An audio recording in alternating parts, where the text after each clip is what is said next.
తెలంగాణ ప్రభుత్వం మద్యం ప్రియులకు శుభవార్త చెప్పింది.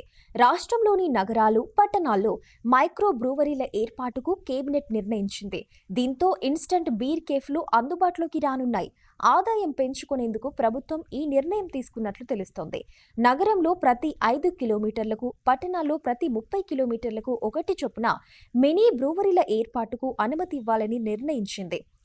త్వరలో మద్యం షాపుల లైసెన్స్లకు నోటీసులు జారీ చేయనున్నట్లు సమాచారం. ఇన్స్టంట్ బీర్ కేఫ్లంటే చిన్న చిన్న బ్రూవరీలలో బీర్ తయారు చేసి వెంటనే వినియోగదారులకు అందించే ప్రదేశాలు. ఇవి సాధారణంగా రెస్టారెంట్లు లేదా బార్ల మాదిరిగా ఉంటాయి. కానీ వాటిలో బీర్ తయారు చేసే ప్రక్రియ కూడా జరుగుతుంది. తెలంగాణ ప్రభుత్వం మైక్రో బ్రూవరీ నిబంధనలు సడలించడం ద్వారా రాష్ట్రంలో ఇలాంటి ఇన్స్టంట్ బీర్ కేఫ్ల సంఖ్య పెరిగే అవకాశం ఉంది. మైక్రో బ్రూవరీల ఏర్పాటుకు దరఖాస్తులు కోరుతూ నోటిఫికేషన్ విడుదల చేసే అవకాశం ఉందని ఎక్సైజ్ శాఖ అధికారులు వెల్లడించారు. ఈ ఏడాది కనీసం 100 మైక్రో బ్రూవరీలనైనా ఏర్పాటు చేసే దిశగా ఔత్సాహిక వ్యాపారులను ప్రోత్సహించాలని రాష్ట్ర ప్రభుత్వం ఎక్సైజ్ శాఖను నిర్దేశించినట్లు తెలిసింది.